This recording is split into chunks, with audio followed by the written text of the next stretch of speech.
ზოგიერთების განსხვავებით. ჩემს გონია რომ მზად არის, მაგრამ არ იცის რომ უკვე ეთერში ხარ. პირდაპირ ეთერში.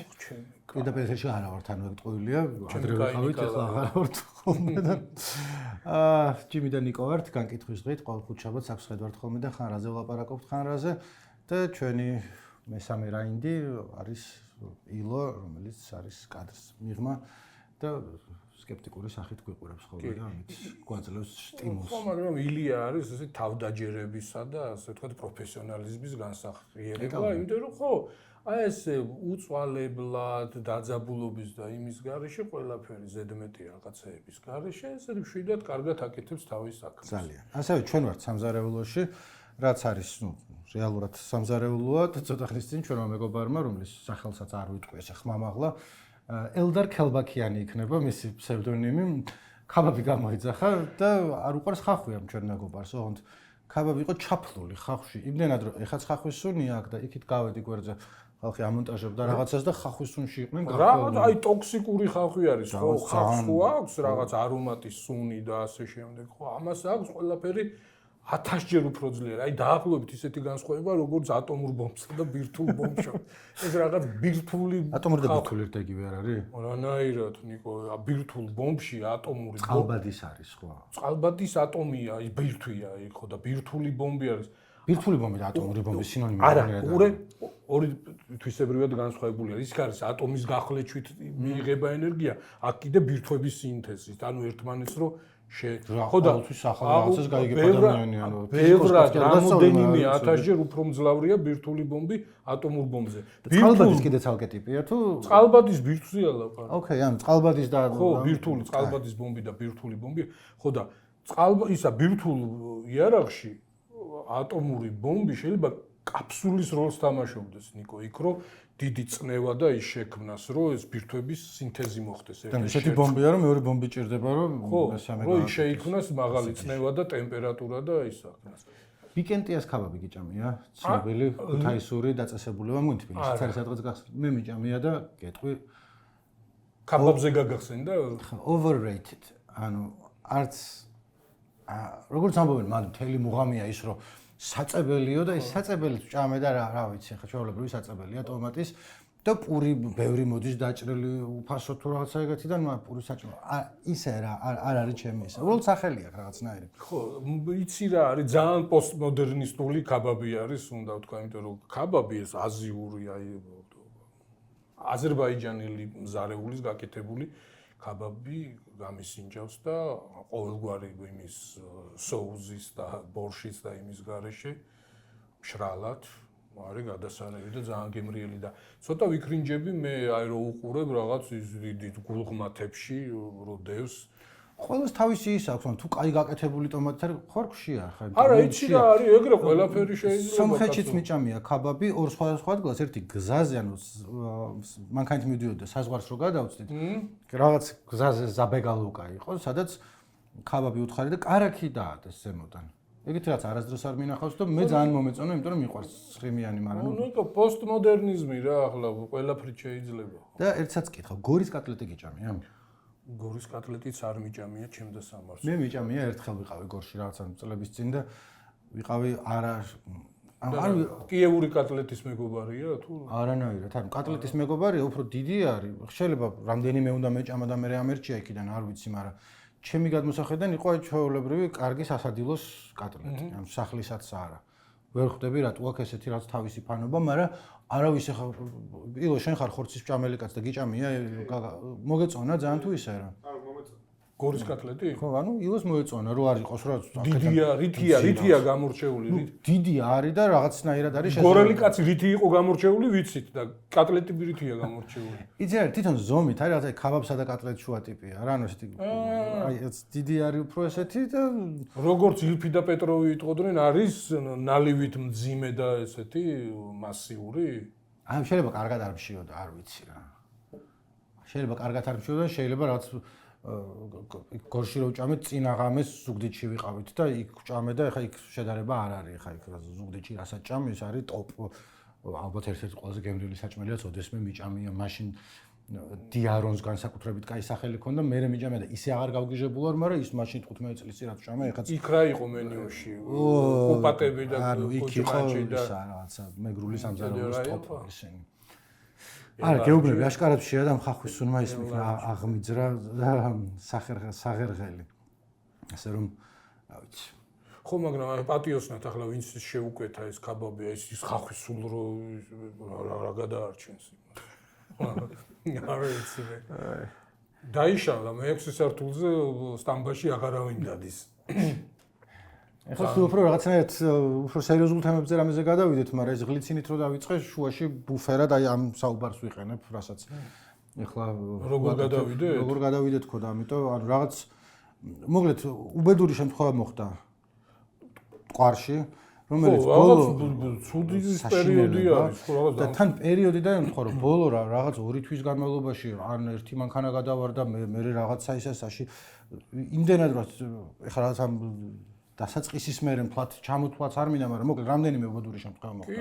ყვარში გუშინ იყო ხო განსაკუთრებულად ცუდი და მე გამახსენდა რომ შენ რო კითხე დღეს რომ ყურის ერთ-ერთი სპეციალისტი შენ ახარ, ყოველ შემთხვევაში კულტურული ასპექტების მაინც და რაღაც დროთა განმავლობაში ესეთი საშიში იყო მტკვარი ყოველთვის. კი, კაცო, მტკვარი ის აი ძველი გაზეთების 19 საუკუნის გაზეთები რო წაიკითხო ქრონიკები არის აი განსაკუთრებული ის საინტერესო და კარგი ენით და ბოდიში მანდ რო გერევი, მაგრამ მე როგორც მესმის, ანუ შენგანაც ვიცი, მაშინ ქალაქის სხვანაირად იყო, ანუ უფრო ჩართული მდინარე, უფრო ქალაქის ორგანული ნაწილი იყო, ვიდრე ეხლა არის.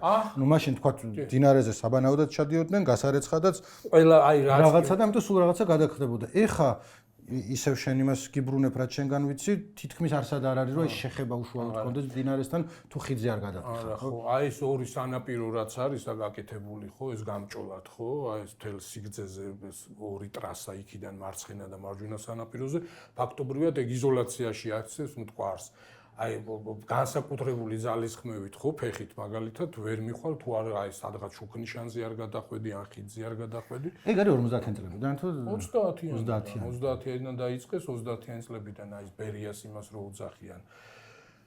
გენგეგმას ქალაქის გადაკეთების ევროპეიზაციის აი მაშინ დაიწყო პირველი რაღაცა 800 თუ 900 მეტრი და მე ნუ ახლა ის არის მთელი ქალაქი არის ახლა ეგრე გამჭოლი იმით ამ ორი გზატკეცი. აქ არის ძალიან არაკომფორტული, რომ გაჩნი ხა სანაპირო დიდი არის და ყოველს თავისი ის აქვს სპეციფიკა, მაგრამ თქვა ჩემს სახლთან ახლოს რაცებს ყიდვა თუ მინდა, ნუ იქით არის კარფურერი და აქ აგროჰაბი არის სანაპიროზე, რომელშიც ფეხით რომ მივიდე სახლამდე ალბათ 10 წუთი დამჭირდება და ამიტომ რაც ერთხელ ვიყიდე და მეთქი წავალ სახლში მივიტანი მე სანაპიროზე დავუყავი და მივხვდი რომ ჩემ ფეხებს წავალ სახლამდე, იმიტომ რომ იქ ტროტუარი ცოტა ხანი მიდის და მე აღარ არის ტროტუარი.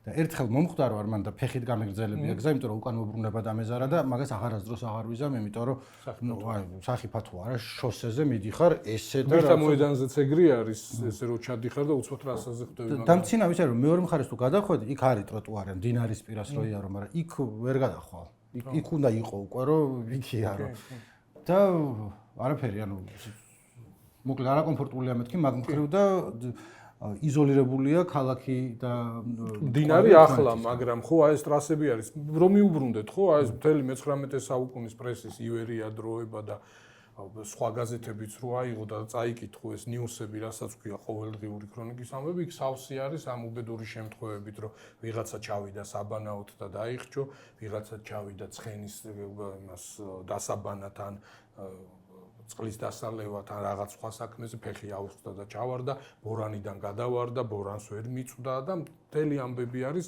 უბედური შემთხვევების ან ადიდებულმა რაღაც ამოიღო და მთელი ტრადიცია იყო ამ მდინარეზე ქცევით, ხო, აი ვიღაცა რო უსტვენდა, ეს იმას ნიშნავდა, რომ ყველა გარბოდა მდინარისკენ, რომ წყალს მოაქვს რაღაც მნიშვნელოვანი ისეთი არჩილ სულაკაური წერს ამ ისიც მოესწრო ჯერ კიდევ ამ იმას თავისუფალ დინებაში რო იყო მტკვარი, რომ აი რო უსტვენდა, გაბმული სტვენა რო იყო სიტყვაზე ხო, მდინარის მახლობლად, ყველა გარბოდა, რომ გადაეხედა მდინარეში, რაღაცა მოაქვს ისეთი მნიშვნელოვანი, რომლის გადარჩენა ან ცხოველი ან ადამიანი და ასე შემდეგ, ხო.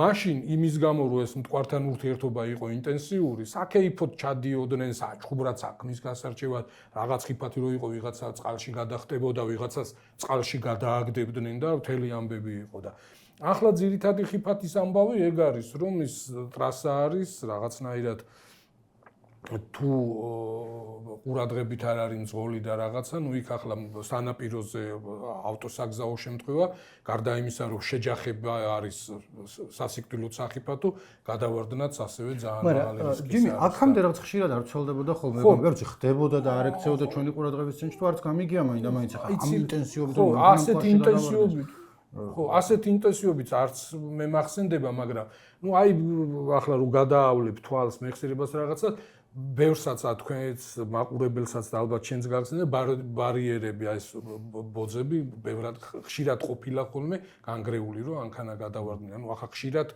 პირობითად ვამო, მაგრამ ესეთი ის მეხსიერებაში შეიძლება აღვიდგინოთ რომ სანაპიროზე. ნუ ახლა ეს ძალიან დაამძიმა ამ ხიდიდან გადავარდნების ამბებმა.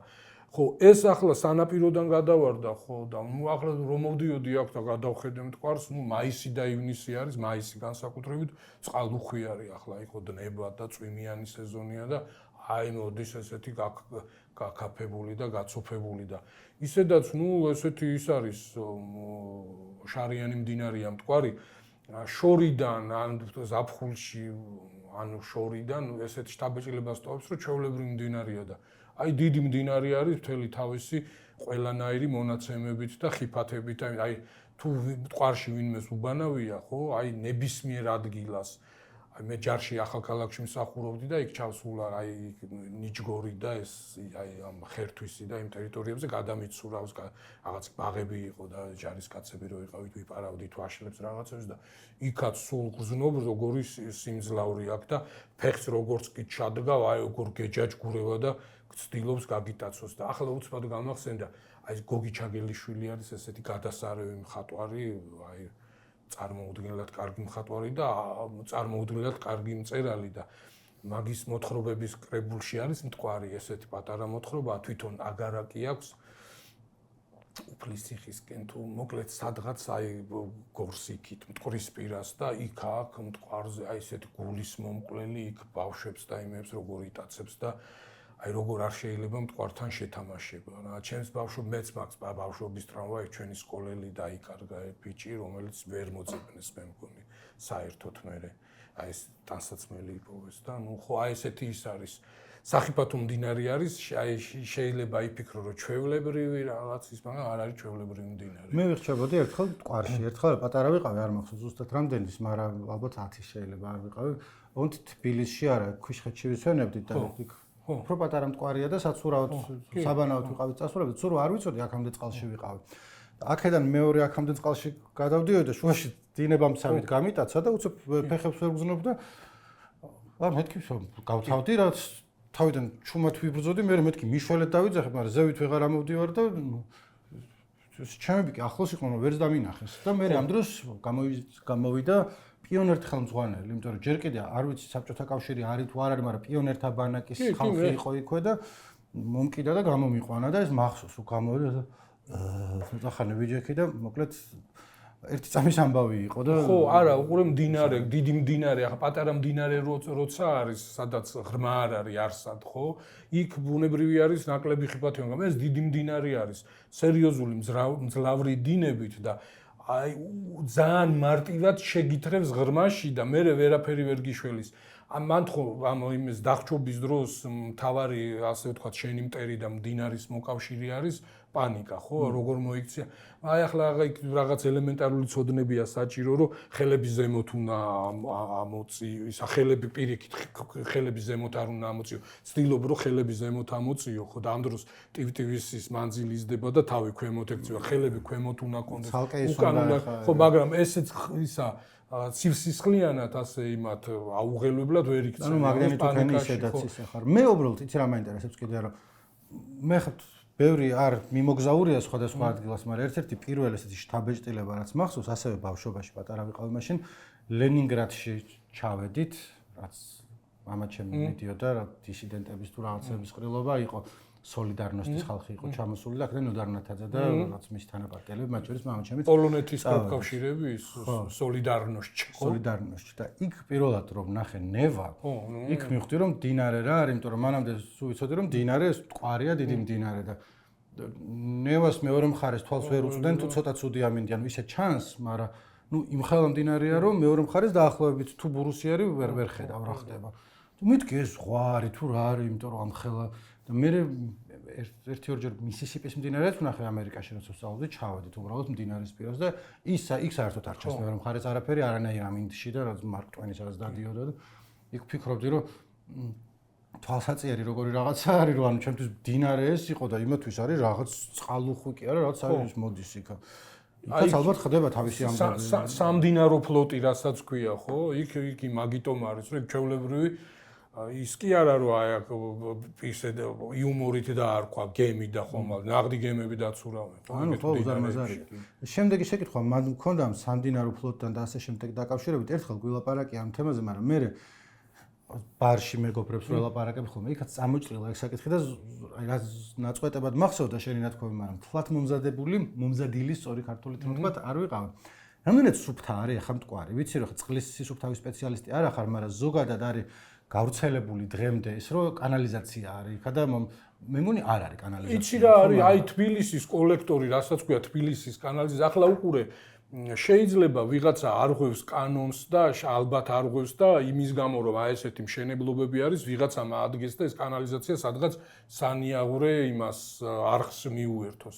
მაგრამ აი კოლექტორი, რასაც ქვია თბილისის კანალიზაცია, ხო, ლეგალურად მიუყვება ამ თბილისის ამ მტკვრის ორ სანაპიროს და კვეთს რუსთავს და ჩადის გარდაბანში და იქ არის გამწმენდი ნაგებობა, სადაც უნდა მუშავდებოდეს მექანიკურად, ქიმიურად და რავი, ათასნაირად და მერე ხვდებოდეს მდინარეში, მაგრამ ჩვენ იმის გამო რომ აი კანონის დაცვა არ გვიყვარს და მოკლედ იოლ გამოსავლებს ვეძებთ, ბუნებრივია რომ რაღაც რაოდენობის კანალიზაცია ალბათ ხვდება მტკვარში, ალბათ კი არა ხვდება და აი თავარია ისა საფრთხეები არის სანიაღური არხებს რომ მიუერთებ კანალიზაციას.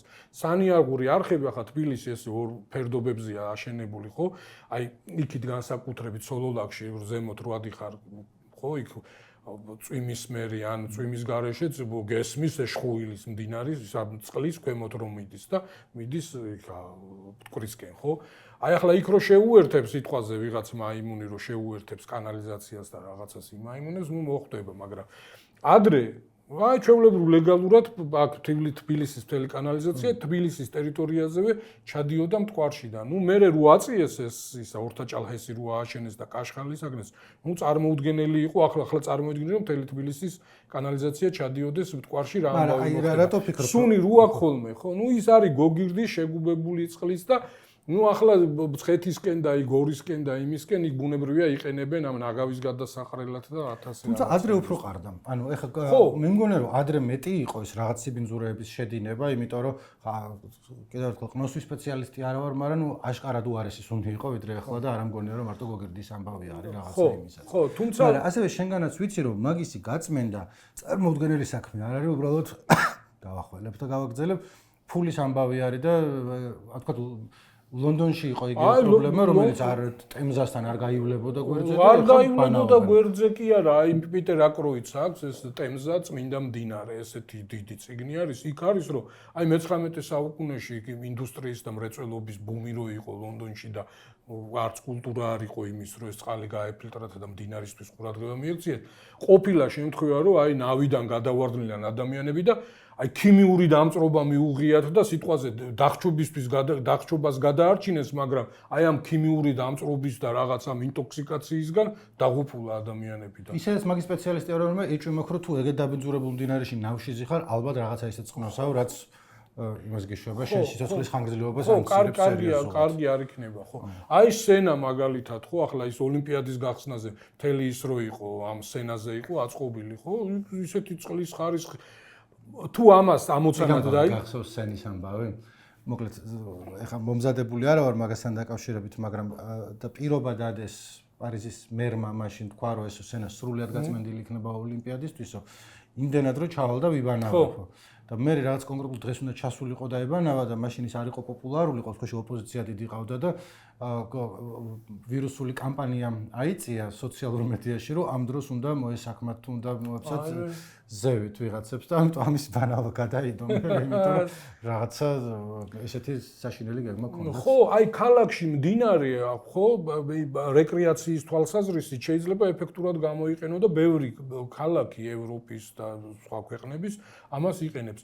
მე პრაღაში მინახავს, რომ პრაღაში ტავაზე საბანაოები არის და სულარი ნავებით და სპორტი და რაღაც ეგრე სიცოცხლე. ერთი ორგან საბანაოა, ერთი ორგან ნაპლავკა იყო ადგილი, სადაც ბაზრობა იმართებოდა შაბათ-კვირას, რომელზეც არ ვიყავი ნამყოფ, მაგრამ ისე რაღაც ერთი ორი პატარა გემი კი არა, რა ქვია, რაღაც სადაც ახალ და არც რა იყო გაჩერებული. ახალ ბარის ის აქვს ფუნქცია აქვს და ქვევით იყო რაღაც ჰიპსტერული ვიღაცა იმას ყიდა არტიზანულ მოყვანილ რაც ხელით გაკეთებული მეებს და საბირჟავთ იყო გადასარავი ადგილი. კი.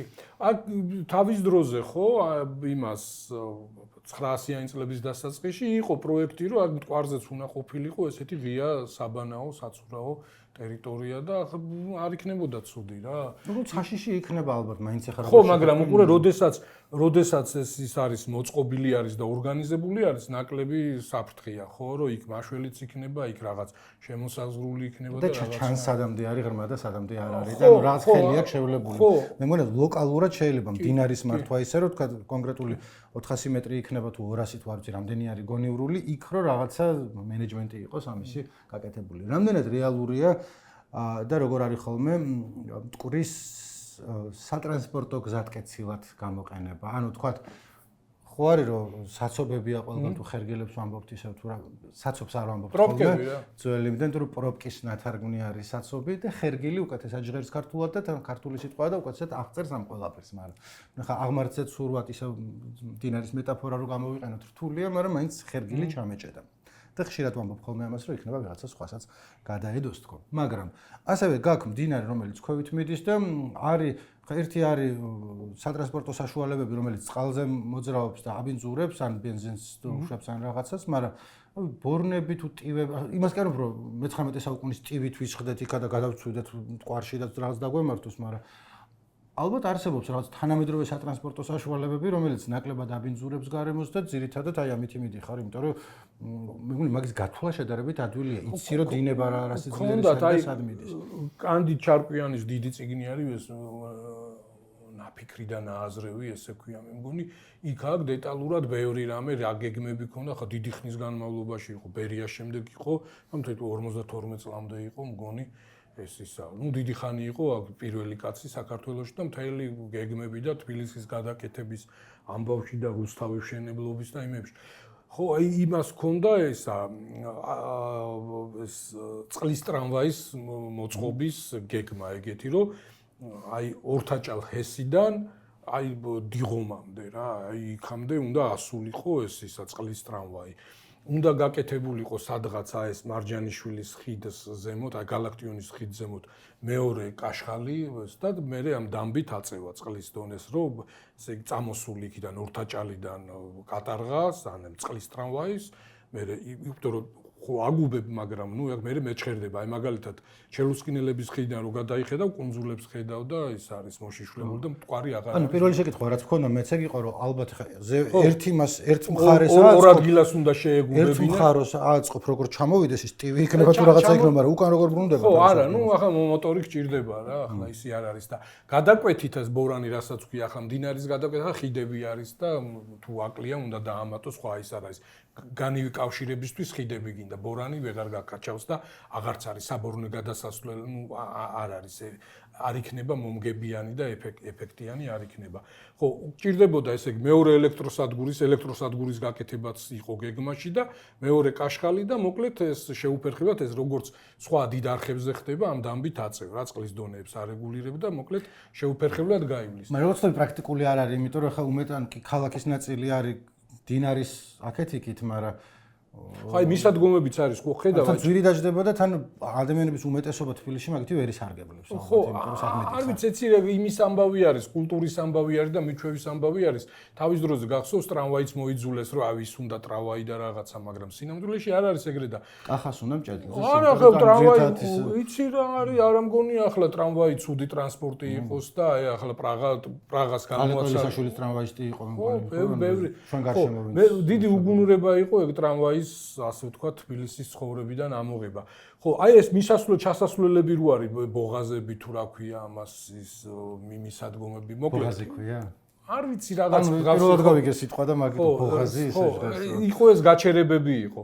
თვითონ ეს კანდიდ ჩარკვიანი წერს რომ არ გაამართლა, იმიტომ რომ ფულს არავინ იხდიდაო და როგორც ჩანს ამ სერიოზული ტრანსპორტის იმიჯი ვერ მოერგო, მაინც გასართობი იყო და ფულს არავინ იხდიდაო და არარენტაბელური იყო და მოიშალა და ეს კიბეები არის დარჩენილი, მისადგომებიც არის, კიბეებიც არის დარჩენილი და ნუ ის მეორე კიდე ხო ძვირადღირებული იყო და არ ააშენეს ეს მეორე კაშხალი, მაგრამ უყურე აი მაგალითად რუსთავში ხო, რუსთავი ისე არის აშენებული რომ ერთ წერტილში ეხება ქალაქი მდინარეს, ორ წერტილში კვეთს.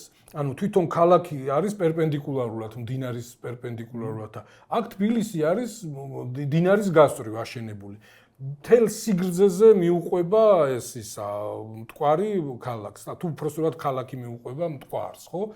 ესე არის აშენებული და ამის გამოყენება შეიძლება იცი როგორი რაღაცა არის ცხოვრებაში რო იქნება მრავალი წლის განმავლობაში ყურადღები და შენს თვალსაჩინში რო იქნება ეს ტრანსპორტი მე რაღაც ტრადიცია ჩვეულება და ის გამოიწვევს იმას რომ რაღაც დატვირთვა ექნება და რაღაც დონეზე განტვირთავს ხო მე მგონი ზოგადი იმის ნაწილი უნდა იყოს ეხლა ძალიან თეორიულად იმაზე ვლაპარაკობთ მაგრამ იდეალური თბილისი რო წარმოიდგინო ეგ რომ მუშაობდეს ამისათვის საჭიროა რომ მტკვრის გასწვრივ კიდე რაღაცეები ხდებოდეს. ანუ ის პონტი არ იყოს რომ თქვა ჩამოვედი სადღაცა მე ვიარე ფეხით 10 წუთი გვერდზე სანაპირო გადავკვეთე ჩავჯექი ამოვედი და კიდე არსად ამოვედი. ხო, აი ის ტრასები რო ჩაუყვეს, ხო იქ სიტყვაზე რომ ეს ტრასა არაფერი იქ არ არის რაღაცა ხო ზებო გადასასვლელი არის პატარა პარკივი თან რაღაცა თქვათ აი ფაბრიკაში როგორც არის მოწყობილი ან ღვინის ქარხანაში ან არის სივრცეები. ხო, თვითონ დინარეც რო იყოს ქალაქის ცხოვრებაში ჩაბმული და იქ თვითონ ახლოს იყოს რაღაცეები, უფრო მეტად ის ექნება,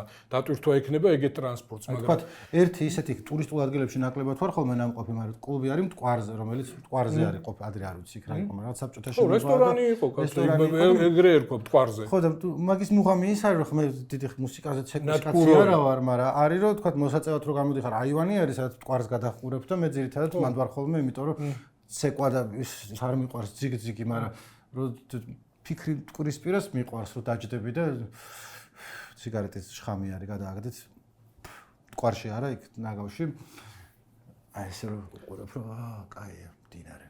ხო, აი ამას ხო მე ეს ყველაზე ცუდი რაც ესე იგი მტკვარს ჭირს ეს არის რომ აი ეს მღრიეფერი და ეს სუნი გოგირდის სუნი და ეს მღრიეფერი ბევრისთვის ასოცირდება ამ სიბინძურესთან და ჭუჭხთან და ფიქრობს რომ აი იმდენად დაბინძურებულია ეს მდინარე იმდენად ჭუჭყიანი არის რომ აი ძირითადად არა გაკარებაც და მხოლოდ ამისთვის არის გამოსადეგი რომ მე დავამატო ჩემი ნაგავი მივაყოლო ხო ახლა ამას წინათ ეს ვიდეო შემხვდა აი ესეთი ტომრებით რომ სამშენებლო ის რომ მოაქვს ნარჩენები ვიღაც კაც და ესე აი რუტინულად მოდის გადააგდებს ის ჯებირთან მოაქვს და ყრის ჩვეულებრივ ამბად ითვლება აი ეს მღრიეფერი ხო აი ეს სახელს უტეხს ამ დინარეს რომ აი ეს ბინძურია და ფუ რაც აგავს და რასუნი აქვს და ნუ პირდაპირ კანალიზაციასთან ასოცირდება და არავინ არ უთხრდება და ყრის ყველანაირად აი ადრე ის პირდაპირ ეს თვითმცლელები ხო მიადგებოდნენ და მთელ ნაგავს ყრიდნენ. ან მე ზაფხულის ან ზამთრის განმავლობაში როცა წყალმეჩხერება არის ხო ყველა ხედავს რომ საბურავები და ეს პლასტმასის ბოთლები და იმით არის კალაპოტი სავსე და მე ადიდდება და მე კი ვხედავთ აქ თბილისში რომ მოაქვს ეს საშინელი ისინი ხო და სინამდვილეში მაგ კიდე მეორე დიდი პრობლემა არის რომელიც არ არის ეგეთი ვის ქონდა მე მგონი გიომ გალაძის იქნებოდა მახსოვს რომ ნახე ალბათ მისი გაკეთებული ჟურნალისტური გამოძიებასავით პოლიეთილენის პარკებზე და იმაზე რომ ადრე გქონდა რაღაცა კანონმდებლობა რომლის მიხედვითაც მიკრონები არ მახსოვს უბრალოდ მაგრამ რაღაცაზე რო აიკრძალა ეს პარკების წარმოება შემდეგ ვიღაცამ გააკეთა თავისი კანონს რო შეესაბამებოდა ისეთი პარკების ქარხანა რომელიც მე თორშტები ღარიბაშვილი რომ მოვიდა იმან დააბრუნა უკან და თქვა რომ არა როგორც მანამდე იყოსო მოკლედო და ერთ-ერთი პრობლემა რა რომ ეს პარკები დინარეში ხდება მე სადღაცა რომ იყრება მთელ ვიღაც ერთი კაცის ამბავი იყო რომელიც სასოფლო სამეურნეო მიწა იყიდა და ის იყო სრულიად გამოუყენებელი აი თბილისის ზღვაზე რომ მიაქვს და მე მახსოვს კადრები რომ ეს გაუვალი პატარა მდინარის თუ არ ვიცი რა ქვია არხი რომელიც არის გადაჭედილი ამ პოლიეთილენის პარკებით და შემდეგ კიდე გადაჭედილი და თბილისის ზღვაში მიაქვს ხო და არის აი აპოკალიპტური ის არის ანახაობა იმდენ და ეხა ნახე კიდე რა სტუდია მონიტორს ქონდა არ მინახავს. მე აქ სტუდია მონიტორის ხო ეს დღეს გუშინ იყო და ჩვენ იყო მანამდე. ანუ შეიძლება ისე სტუდია მონიტორთან ერთად იყო გაკეთებული კი არ ვეჯიბრები, მაგრამ ნუ უბრალოდ ვამბობ, რომ ეგ პრობლემა არის სულ პარკების, იმიტომ რომ ესე ჩანს თითქოს რომ სახელმწიფო პარკები ესე აქ ძალავ ბარემ კიდე რას მიკრძალოთ, მაგრამ არის ხალხი, ვისაც ცხოვრება აღარ შეუძლია სახლში, იმიტომ რომ მან თუ ცხოვრობ გარშემო არის უბრალოდ სანაგვე. აი ამ პარკების, რომელიც ცხოველსაც კლავს და მიწასაც კლავს და ვეღარ გამოიყენებ ვეღარაფერში. მარტო იმიტომ რომ რაღაცა ის იყოს გახვეული დამატებით. ხო, მოკლედ ასევე ზოგმა სუპერმარკეტმა იცის ხოლმე ძეხს თუ დაჭრილს ყიდულობ ან რაღაცას, ეს არის ხოლმე ხაღალდის თეფს ედევს და პარკია გადაკრული. ხო, ბევრი პარკი აქვს ხოლმე ზევიდან და გახსნა არის ხოლმე ძალიან რთული. რომელიც არაფერში არ წერია, ანუ იმას კი არ ვამბობ, რომ რაღაც განსაკუთრებული დიდი პრობლემაა, მაგრამ ყველას შეგვხვედრია ეს პრობლემა და მინდოდა რომ გამელაითებინა, მაგრამ ნუ ხო, აი გარემო და განსაკუთრებით მდინარე, აი ცოდუ არის ასეთი მიდგომით, რომ აი ყველაფერი რაც კი არ გჭირდება, უნდა გაატანო რა, აი მოიშორო, გადააგდო და აი ის რო არის, რომ ცუციზმარს რო უყვებიან წყალს და ფიქრებს ატანენ, აი ესე არის, თუ კი რამე არ გჭირდება ფიზიკური ნივთი, შეგიძლია მდინარეში გადაყარო და ნუ აი არ იმსახურებს არანაირად და მილიონი ლექსი და ის არის მიძღვნილი და დედამდინარე და ესა და 1000 რამე და ისედაც რა ახლა მდინარე რო არ იყოს თავარი ტიპი არის ქალაქის ცხოვრებაში. ხო, აი მდინარე რო არ ყოფილიყო, თბილისი აქ არ აშენდებოდა, ხო, ახლა ბუნება. ერთი ეგ არის და მეორე მე სულ ბავშვობიდან აი ეს მაინც განცდა გქონდა ხოლმე რომ ეს ბუნებას გაუფრთხილდეთ რაღაცა ჰიპური მოწოდება, რომ ბუნები ჩიტები ცოდოები არიან და საბოლოო ჯამში მე რა ბოლოდ კაი დიდობაში გავერკვე რომ ბუნებას კი არა შენ თავს უნდა გაუფრთხილდი არის, იმიტომ რომ ბუნება შენს მერეც იქნება და რაღაცას მიხედავს თავს და შენ ვერ იქნებით ერთი და თან მეორე ის რომ თქვათ გააკონტროლო რომ ის ქარხანამ არ დააბინძუროს ის არაქნას რომ ის კი არის რომ ბუნება არის ცოდო გარშემო ხალხია ცოდო იმიტომ რომ ზოგს კი მოემართება და ზოგს რაღაცა საშინელი სხვა და პლუს ამას დინარე როცა სუფთა არის ბიზნესისთვისაც არის კარგი იმიტომ რომ რატო უნდა იყოს რომ ვიღაცამ რომ რა სიტყვაზე სკამი აწარმოა და სიბინძურე იქ ჩაყარა ნიშნავს რომ მოკლა წინასწარ გარშემო რადიუსში უამრავ მეტრში თუ კილომეტრის განმავლობაში სხვა ბიზნესი ჩანასახშივე ხო, ზუსტად ეგა, რომელიც შეიძლება დინარე გამოეყენებინა ისე რომ ხედად და ისე რომ ჩაწერილი ყოფილიყო ამ ყველაფერში. მოკლედ, იმის თქვა მინდა რომ ესე ვითომ ბიზნესი რეგულაციებით არ უნდა მოახერხო არის, მაგრამ ზოგ შემთხვევაში არის რეგულაციები ახალ ბიზნესს უხსნის მერე კარს, რომელიც ვინძლო შეიძლება კიდევ უფრო კარგი იყოს ვიდრე მანამდე. კი. ისე როგორი რაღაცა არის, აი ახლა რაღაც ისეთ ამბანურ ჭეშმარიტებებზე გვიწევს ხოლმე ლაპარაკი საბჭოთა კავშირი კარგი იყო თუ ცუდი ქვეყანა იყო ხო მაგაზე. აი საბჭოთა კავშირში არ ვფიქრობ რომ მხოლოდ საბჭოთა კავშირის პრობლემა იყო, მაგრამ რადგანაც ჩვენ საბჭოთა კავშირში გვიცხოვრია, ჩვენს გამოცდილებაზე შეგვიძლია ვილაპარაკოთ. საერთოდ არ იყო ეს გარემოს დაცვითი, აი ეს ეკოლოგიური ცნობიერება, ხო? რაღაცნაირად კარგი პონტი იყო ბუნების დამორჩილება, ბუნების დაპყრობა, მაქსიმალური ამოღება და არ ვფიქრობდით ზიანზე, ხო? აი კარგია რომ რაღა ააფეთქე მთა მოთხარე და იქიდან გამოიტანე სპილენძი, ოქრო, ვერცხლი, კობალტი რა, ხო ყამირი გატეხე და რაღაც ეგეთები, დინარე მოაქციე და ჭაობი დააშრე და მე ანუ აი ხო ეს მომხმარებლური რომ აი ადამიანი ბრძანებელია ბუნების და აი როგორც გინდა ამოიდებ ფეხქვეშ და როგორც გინდა მოექცევი ესე და საერთოდ იმაზე ამ მეორე მხარეზე რომ აი ეს კი გასაგები არის რომ ელექტროენერგიას გამოიმუშავებ იქ სპილენძს მოიპოვებ და მე მრეწველობაში ამაში გამოიყენებ და რაღაცნაირად უკეთესი ის გექნება საცხოვრებელი პირობები ხო გათბობა სინათლე და ასე შემდეგ სამშენებლო მასალა და ბევრი სხვა რამე მაგრამ რა საფასურს ვიხდით ამაზე საერთოდ არ იყო მსჯელობა არც სახელმწიფო დონეზე, ნუ ახლა სხვა დონეები არ არსებობდა, მაშინ არ იყო რაღაც ესე თავისუფალი გაერთიანებები და არასამთავრობო ორგანიზაციები და ასე შემდეგ, ხო? ეკოლოგია როგორც ასეთი, ხო? აი ცნების დონეზეც კი არ იყო. არასდროს არის. არა, ბოლო შემოვიდა მე, აი დიდი ჰესების მშენებლობა რო დაიწყო, აი ეს ტრანსკავკასიური მაგისტრალის მშენებლობა რო დაიწყო, ჰუდონ ჰესი. მე მაგაზე მაქვს მასალა გაკეთებული და რაღაცნაირად მომიწია აი როგორ ის შეხება შევეხე მასალას, აი როგორ იწყებოდა ეს გარემო დაცვითი ცნობიერება, როგორ იღვიძებდა საქართველოში. აი ეს მწვანეთა მოძრაობა, რაც მე მწვანეთა მოძრაობათა მწვანეთა პარტიათ რაც ჩამოყალიბდა ხო და სადღაც მოდის ეს აი ძალიან ნიშანდობლივი დაკვირვება არის ჩემი.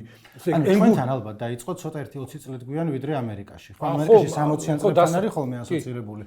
დასავლეთიც, მაგრამ ამერიკის ის პროვინცი ჰიპების და იმის გამო. და ჩვენთან რაღაც 1-2 შეიძლება 15 წლის მერე უფრო შემოუბერა ქარმა.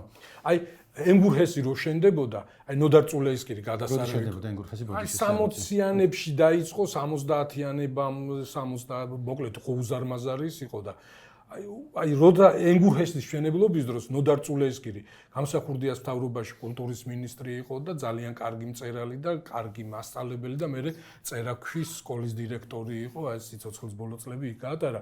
აი ენგურჰესის მშენებლობაზე წერს ესეთ აღმატებული და ეგეთ ტონში რა, რომ აი კარგი საქმე კეთდება.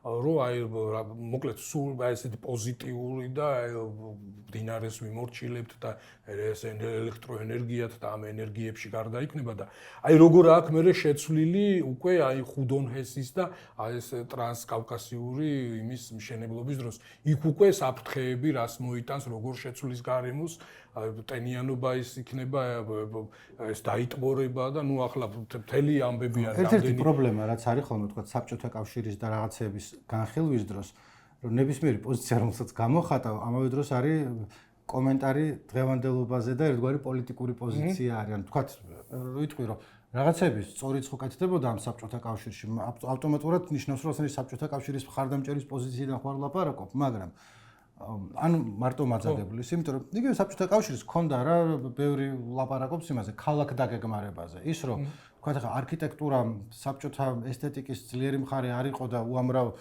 ხრუშოვკებიდან დაწყებული რაღაცა ბანძი კორპუსები დამთავრებული უამრავი დამუშავებული ფილმიც რო არის ის. ფილმიც არის, მაგრამ მაგის მიღმა თქვა ქალაქ დაგეგმარება რაღაცა ის იყო დოკუმენტი, რომელსაც მიყვებოდნენ ხოლმე და უამრავი უბანი არის, რომელსაც არაუშავს იმის და მიუხედავად რომ თქვა ხა ვიზუალურ ჯილდოებს ვერ დაიმსახურებს და შეიძლება ხარისხიც დაბალი იყო და იქ მაშინ გამოთქმა იყო ესეთი ჩვენ ახალგაზრდა მაყურებლებს მიმართ რომ დალგასტროი ერქვა რაღაცას რომელიც შეიძლება 10 წლის განმავლობაში სახლს აშენებდნენ იმიტომ რომ ტეხავდნენ იქიდან ყველაფერს მოკლედ ამ ყველაფერს მაგრამ გათვალისწინებით რაღაც წესებს მიყვებოდნენ ანუ თქვა საბჭოთა კავშირის დროს სპორტის სასახლის უკან რაც გავაკეთეთ ქართველებმა მაგას ვერ იზამდი იმიტომ რომ ვიღაცა იყო რაღაც სტანდარტი არსებობდა სიტყვაზე რამდენ მოსახლეზე რამდენი კვადრატული მეტრი სიმწვანე უნდა ყოფილიყო ის როდესაც შენდებოდა რაღაც მიკრორაიონი იქ როგორი იქნებოდა სიტყვაზე იმის კანალიზაციის ან წყალკანალის გამტარიანობა რამდენი ავტომობილის სადგომი შეიძლება ყოფილიყოს ყოველ რაღაც კვარტალში რამდენი კვადრატული მეტრი სკვერი უნდა ყოფილიყო და ასე შემდეგ. რაღაც სტანდარტი არსებობდა, რაღაც ფორმულები არსებობდა და იმის მიხედვით კეთდებოდა. ხო, ეგ მაგას რომ მოშლიდა ახლა შენ სპონტანურად მოქმედები იმის მიხედვით, აი ვინ ვისი მეგობარია, ვინ ლობი ყავს და სად რაღაცა შეიძლება ჩაიდგას და აშენოს. ეგ არის დღემდე მოდის, ანუ ის კი არ არის რაღაც ანუ ამას წინათ არ ვიტყვი, უბრალოდ მეგობარი მიყვებოდა რომ უცებ აღმოჩნდა რამდენიმე თვიან დავაში მთელი დანარჩენი კორპუსის ხალხთან ერთად იმიტომ რომ უცებ შემთხვევით აღმოაჩინეს რომ იქ პატარა რაღაც ადგილი რო ყავს მორჩენილი, იქ უნდა რაღაცა ააშენო, რომელიც აი სულ ყველას პრობლემებს შეუქმნის გარშემო, რომელიც მე მიდის იქამდე რომ იმას ნებართვა არ აქვს, მაგრამ მოდის და მაინც იწყებს აშენებას, იმიტომ რომ მე უკვე აშენებული ექნება და ჯარიმას გადაიხდის. ან მე დააწევენ ნებართვას. ამიტომ მე ვიღაცა ფიზიკურად უნდა გადაეღობოს სატვირთო მანქანას, რომელიც იქ შემოდის და ეს ახლა ყველგან მასობრივად ხდება თქო ვერ იტყვი, მაგრამ არც გამონაკლისი შემთხვევა ის საბჭოთა შეიძლება არ იყოს საუკეთესო პრაქტიკა და სხვა დედაქალაქებს და სხვა ქალაქებს და სხვა ქვეყნებს უკეთესი პრაქტიკა, მაგრამ ახლა რაც არის ეს ქაოსია და არაფერში ეს როგორ უნდა შეადარო, ხო? რა ვიცი, გახსოვს რაღაც ზარზე იმით რომ მიიღეს ქალაქის გენგეგმა და რაღაცა და ვინ უყურებს იმ გეგმაში აგერ გუშინ რო არ იცოდნენ და ხვალ უკვე რაღაცა შენობაა ჩადგმული. გუშინ პროექტი არ არსებობდა და გუშინ არ ვიცი მოკლედ აი ეს ფორმალურად შეიძლება მიიღეს, მაგრამ ისე მიდის ეს მშენებლობები და ისე ჩნდება სპონტანურად, მოულოდნელად, რომ წარმოუდგენელი არის, ამას კონდეს აი ქალაქ დაგეგმარება სიტყვა უკვე ანომალიათ არის, ხო? არანაირი დაგეგმარება და არანაირი გათვლა და ანგარიში არ არის. ხო, არის უამრავი რამე, რასაც ბაზარი დაარეგულირებს მართლაც და ჯობია რომ კერძო კომპანიები მიუშვა და მე იქ ის იქნება, მაგრამ როცა ახლა ლაპარაკი არის საერთო სიკეთეზე, როცა არის ლაპარაკი იმაზე, რომ უბანია ძმაო თუ რაღაცა ქალაქია ძმაო, იქ გასასვლელი უნდა იყოს დარჩენილი, იქ უნდა ვიღაცამ შეხედოს ქალაქიდან, რომ კანალიზაციამდე გაუძლებს თუ არა იქ რასაც შვება, რასაც ზოგ შემთხვევაში ძალიანაც კარგად უყურებენ. ანუ პრობლემა არის ხოლმე მანდ ორმაგი სტანდარტები და აქ მსჯელობ ეხლა აი ზოგი სტატიიდან რომელიც წამიკითხავს და ზოგი Facebook სტატუსიდან, სადაც ადამიანები ამბობენ რომ შეიძლება პატარა რაღაცის მიშენების უფლება არ მომცენ, იმიტომ რომ იქ რაღაცა რეგულაციაში არ ჯდება. რაც ძალიანაც მისასალმებელია, ხანდახან თუ ყოველთვის ერთი რეგულაცია მოქმედებს და ყოველთვის ერთი წესია, მაგრამ მე რო დაინახავ რომ ვიღაცა მას შვება სულ სხვა რაღაცას აკეთებს და იერსახეს უცვლის ქალაქს და შენ მეტალოპლასმასის ფანჯარას ვერ ჩასვამ სადაც ხის იყო მანამდე, იმიტომ რომ რაღაცის გამო ცოტა იმას გიშვება რომ ხო, რა ვიცი, იცი რა არის, ახლა ყველაფერს სჭირდება ეს დასაბუთება და გამოძიება და რაღაც ფაქტობრივი მასალის შექმნა არაწყენს, მაგრამ რაღაცა ისე არის ზედაპირზე და ისე იოლად დასანახი არის, რომ რა ვიცი, არ ჭირდება ახლა ამას დიდი ექსპერტიზის ჩატარება დასკვნის გასაკეთებლად, ხო? როდესაც კორპუსებს შორის სადღაც სპორტულ მოედანზე, ყოფილ სპორტულ მოედანზე კორპუსი შენდება, რაღაც არ არის ეს ისა, ხო? თან იცი რა, რისთვის და ვისთვის კეთდება? ეგ ყველას გაშენია შეკითხვა, ილო შენს გაგიჩნდებოდა შეკითხვა ხანახა რომ ამდენი ახლა მაგდენიც არ არის, ხო? ბინები არ იაფდება, არც არაფერი პირიქით უფრო ძვირდება. არის უამრავი კორპუსი, რომელიც აშენდა და საერთოდ ვერ ხვდები ვისთვის არის და მე ზოგ შემთხვევაში ამოშდა რომ ვისთვის არის კი არა, იმისთვის არის რომ ბინა კი არ იყოს საჭირო ვიღაცებისთვის, მხოლოდ ინვესტიციის წყაროა. გახსოვს 1-2-3 წლის წინ ჩვენ გქონდა, თამუნაჩქარაუს გქონდა ფოტორეპორტაჟი და სტატიები იმაზე. აი ეგეთ რამდენიმე ახალაშენებულ კორპუსზე, სადაც მისული იყო ვიღაცები ცხოვრობენ, მაგრამ ძირითადად ცარიელია. გაყიდულია ვიღაცა მიყიდა, მაგრამ უბანი გარშემო არ არის, არც ცოცხლობს, იქ რაც ეკონომიკური აქტივობა არ მიდის. და არის უამრავი კიდე რაღაცა ისეთი აზიდული რაღაცა ტიპები, რომელიც მხოლოდ გასაქირავებლად გამოიყენება, ვინ მოდის და ვინ მიდის, არ იცი. და პლუს ამას მე მგონია რომ მე ვცხოვრობ იმ შიშის ქვეშ და ალბათ მარტო მე არა რომ თბილისს არ დაემუქროს ორბიზაცია თუ რა ვიცი, რაც ბათუმში რაც გააკეთეს, როცა მე ვყოფილ ვარ იმ რაღაცა შენობაში ძალიან 1-2 წლის წინ მეთქე დავრჩები Airbnb-ზე ვიქირავე და 20000 სართულზე თუ რაღაცაზე ვიყავი, რომ მეთქე რა საინტერესო იქნება. საერთოდ არ იყო საინტერესო, ანუ აივანთან ახლოსაც ვერ მივდიოდი, ანუ ერთ მომენტ გადავიხედავ და იმდენად არაბუნებრივად მაღლა ვიყავი რომ ისა, მაგრამ უფრო მაინტერესებდა თვითონ აი კორპუსის ცხოვრების ამბავი, ანუ კი ვიცი რომ იქ არ ცხოვრობს არავინ, ანუ ვიღაცები ალბათ ცხოვრობენ, მაგრამ რაღაცა სასტუმროს დინამიკა აქვს, მაგრამ იმდენად გამაუცხოებელია ერთმანეთთან, ეგ არ არის გადაკვეთის წერტილები და რაღაც არ აქვს მაინდა-მაინც, აი რომ შემოდიხარ, ადიხარ 20000 სართულზე, რაღაცა იქიდან იყურები, უკან გამოდიხარ და აი ბათუმში ცხოვრობ თუ ნებისმიერ სხვა ქალაქში ეგეთი დისტოპიური ამბავია რა, რაღაცა ქალაქს კი არა და არაფერი აღარ გინდა. ხო, მე მქონდა აი პირველად ეგეთი განცდა, მაშინ არ იყო ჯერ ის იყო დანარჩენ ქალაქს არ ქონდა ეს მოდებული ეს ეგეთი მასშტაბის შენებლობები, აი სპორტის სასახლის უკან რო ახსენე, ხო, იქ ხელნაწერთა ინსტიტუტიდან მოვდიოდი და ფეხით მომიწია გამოსვლა აი სპორტის სასახლემდე, რა თავთქვი რაღაც სასახლემდე. ხო, აი და რო მოვდიოდი ამ კორპუსებს შორის და რაღაცნაირად არ ვიცი, მზე იყო ცუდად ცაში თუ რაღაცა სულ ჭრდილები იყო. ეკოს იძლეოდა ხმა რაღაცნაირი უკაცრიელობა, სიცარიელე, არც ბავში, არც ქამი, რაღაც აი სადღაც უცნაურ გარემოში მოხვდი და ერთი სული მქონდა, როდის გამოვიდოდი და რაღაც მზეს დავინახავდი და რაღაც ჭრილში. ახლა ძალიან ბევრგან არის ეგეთი ადგილი.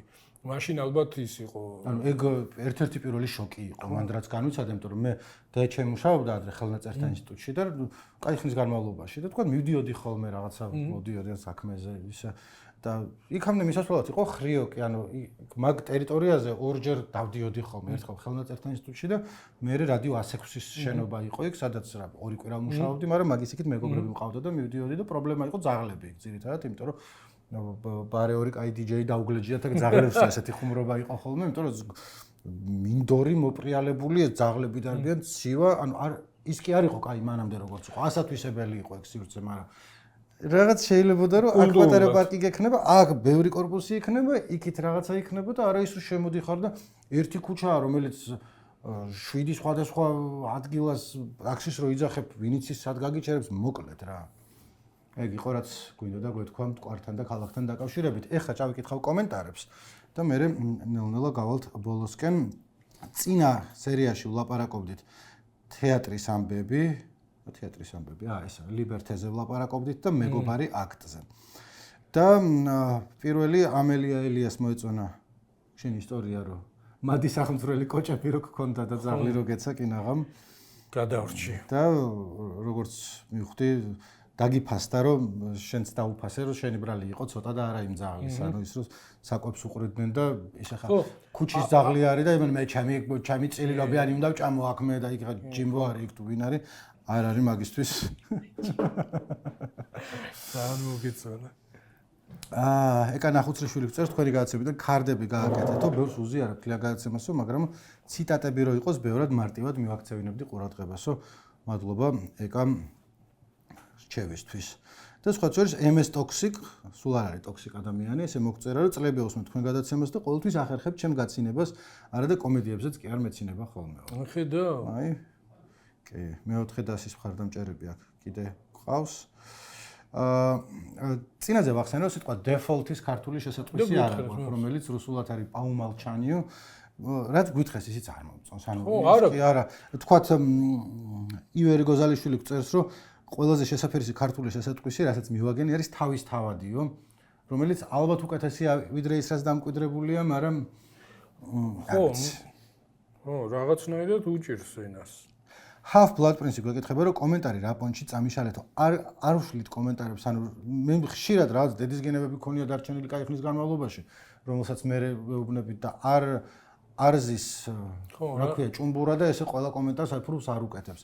ხანდახან რაღაცები მინახავს რომ რაღაც კომენტარი იყო და მე წასაკითხად შემოსულა და წაშლილია და არ ვიცი YouTube-ი შლის, ან უცებ შეიძლება ჭუმბურას დაარტყა, მაგრამ თუ გინება არ არის არ შვლით არაფერს, ასე რომ არ ვიცი Half Blood Prince რატო არის შენი კომენტარი წაშლილი. ღმერთი რჯული. ღმერთი რჯული. ალბერტი მერაბიშვილი, ნიკო მოდი გადადი პოზიტივისა და შენს დაისვენე და ჩვენს დაგვასვენე, შალვა რამიშვილს შეშურდება ისეთი გაправება დადეო, რომ აი ჯო ვილსონს ჩესზე შეეხნენ და ამიტომ მიიღეს აქტი და ეხლა იმიტომ შეუცვალეს სახელიო. ანუ ჯერეთი რა ეგრევე შეურაცხყოფებზე გადმოდიხარ ალბერტ რაღაცა რა პონტია მეორე გაправება არის ესეთი რაღაც რომ რაღაცა არის და ცდილობს რომ გააправო, ანუ გაამართლო, რაღაც ცუდი ხდება და შენ კარგი კუთხიდან დაანახო, რაც არ მგონია რომ მე გამიკეთებია. წინა გადაცემაში, ანუ ჩემი ის იყო როგორც ჯიმი დამცინის ხოლმე პიროვნების როლი ისტორიაში მქონდა გაშლილი, სადაც ვამბობდი რომ ამდენი ჩესტზე რო არ შეხებოდნენ ჯო ვილსონს, ვიმეორებ ალბერტის ნათქვამს, ვინც დო ესე სწრაფად არ დაეჩქარებინათქო, რაც ცხადია რომ გადაჭარბებული იყო, ანუ ცხადია რომ მარტო მაგაზე არ არის და მარტო ჯო ვილსონზეც არ არის. ერთ-ერთი კომპონენტი. მაგრამ არც უმაგისობა არის, იმიტომ რომ ყველა ნებისმიერ გადაწყვეტილებას და რაღაცებს იღებენ ადამიანები, რომელსაც мотиваცია უნდა ქონდეთ, რომ ის გააკეთო. ზოგი საქმე არის, მაგრამ ზოგ შემთხვევაში ტიპები ნაჩქარევად განიხილავენ საკითხს. მეგობარზე კი რომ თქვა შეიძლება პარასკევს შეიტანონ ის დოკუმენტი და არა შემდეგ ორშაბათს, იმიტომ რომ აი ხან ნახე რატო შევიტანო არის ეს. თორე ცხადია მარტო მაგაზე არ არის. ცოტა უტრირება გავაკეთე, მაგრამ მაქვს უფლება რომ ხანდახან უტრირება გავაკეთო თუ არა. ახლა მოდი ნიკოს ხო თქვი, ბოდიში. ახლა როგორ ჩანს ესე იგი ვილსონის გაბრაზება და გამოწვევა არ ეყოთ და ახლა ტრამპს უჩიჩხინებენ. აი ესეთი უყურე ნიკო. აი აქ ამოვიწერე რა თვითონ არის აქ პარლამენტმა ხომ მიიღო მეგობარი აქტის მტრული აქტი და ისა ხო სამზე ირაკლი კობახიძის წერილზე ლაპარაკო? წერილი და მე წერილის გარდა პარლამენტმაც მიიღო შალვა პაპუაშვილს ქონდა დიდი გამოსვლა და ისა და ეს მეგობარი აქტი ეფუძნება სამ ცდარ დაშვებასო. უყურე ნიკო. პირველი რომ ნოგლები ორიან. საქართველოში აღინიშნება დემოკრატიის მნიშვნელოვანი უკუსლა. არა. რა დანიშნა? საქართველოში აღინიშნება ხელისუფლების მიერ ევროატლანტიკური ინტეგრაციის დაბლოკვა. მცდარიაო. იცი რა თვითონ როგორ არის ცინებად რომ შეიძლება და მესამე საქართველოს ამყარებს არასათანადო კავშირებს რუსეთთან, ჩინეთსა და სხვა ავტორიტარულ რეჟიმებთან. მე წერილი ვერ გავიგე რატო დაიწერა, იმიტომ რომ ერთია რომ ძალიან ადვილია რომ თქვა რომ ირაკლი კობახიძე რასაც წერს, ანუ ჩალითა რა და დაფარულით და დაფარულიცა. არ ამგონია რომ იმიტომ დაწერა რომ თვითონ გონია რომ წაიკითხავს და ამით ქვეყნებს შორის ურთიერთობაში რამე შეიცვლება, ეჭვი მაქვს რომ არ ვიცი შიდა მოხმარებაზე უფრო იყო გათვლილი ვიდრე საერთაშორისო ურთიერთობებზე, ხო იციან რომ ხა ეგრე არ წყდება ხოლმე ამბები. ანუ ბევრი რამე შეიძლება კრიტიკა მიმართოს ქართული ოცნების მიმართ, მაგრამ გულუბრყვილოებად მაინც არ აღიქმებიან ხოლმე როგორც წესი. არც მისი ოპონენტებისგან არ გამიგია რომ არიან რაღაცა ეს დოყლაპიები არიან, შეიძლება ბევრი საქმე რაც უნდა გააკეთებინათ, არ გააკეთეს, მაგრამ გულს რო დაუდებენ ხოლმე რომ კანონები გაამკაცრონ და ვიმეორებ მათივე ფრაზას კატასტროფულად მკაცრი კანონები მიიღონ. სადირებენ კაცრ კანონებს არ იღებენ. მამუკა მდინარაძის ციტატა იყო ეს, ან ჩემი შეფასება არ იყო კანონის მიმართ, თვითონვე შეაფასა თავისი კანონი კატასტროფულად მკაცრად და იციან თვითონაც რაც არის. მიხეილ ცინცაძე წერს რომ მოდი ნიკოს მივცეთ რეკომენდაცია რომ წაიკითხოს ჭეიშვილის მუსიკა ქარშიო. ოკეი. მადლობა. იქ რაღაც ვახსენეთ ხო და შეიძლება შენახსენე, იმიტომ რომ მე რო არ წამიკითხოს მე ხო ვიცი. ხო, კარგი ის არის მოთხრობები. წინაზე ვლაპარაკობდით ქუჩის დღეებზე და ზიფანკი მისწორებს, რომ ქუჩის დღეებში არც გინება არ არისო და არც ნარკოტიკი ჩანსო. და მეც მომწონს ეკინო და გული მწყდება ყოღვაშვილის mild, მაგრამ მაინც ქოცობაზეო, რაღა mild, მაგრამ whatever. ოკეი, ანუ ფილმი არის ნარკომანებზეა, წამალდამოკიდებულებზე, როგორც ახლა ვიტყოდით და მე არ შემიმჩნევია რომ ანუ ბუნებრივი ლაპარაკით ლაპარაკობენ და არა თურმე კარგად ყოფილა გაკეთებული. იქნებ სხვა ფილმია და ფილმი გვეშლება ნიკო. ანუ და ნოდოვიკო წერს რომ ბევრ ქვეყანაში აიკრძალა სკროლებიო ტრაუმიანობის გამო, უნდა ჯერ მარტო ხო შეიძლება რომ არ დაგეტაკონ, მაგრამ ვისაც სადაც არეზარება იქ აგდებს ხოლმე. არ ვიცი ხა მაგას რა ეშველება, რა სკროლის თუ Yandex სკროლის თუ Volt სკროლის თუ რა ვიცი, ყველანაირი არის იმის გასაკონტროლებელია, მაგრამ ქუჩაში სიარული გართულ და უკვე. ბევრგან არის პატარა ტროტუარი მაგალითად ჩემ ქუჩაზე, სადაც ვიღაცა მოვიდა, მიაგდო იქა და წავიდა. და იქ მე აგდია იქა და მე უნდა გადავწიო? მე შენ გეკითხები. მეტი საქმე არა აქვს ნიკოს? მეტი საქმე არა მაქვს? შემდეგი და ბოლოს, ასე დავამთავროთ, კატამარანი წერს, რომ ერთხელ პროსტა რომ იბაზროთ პოლიტიკის გარეშე გაასწორებსო. აი, ვიბაზრეთ ნიკო. კი.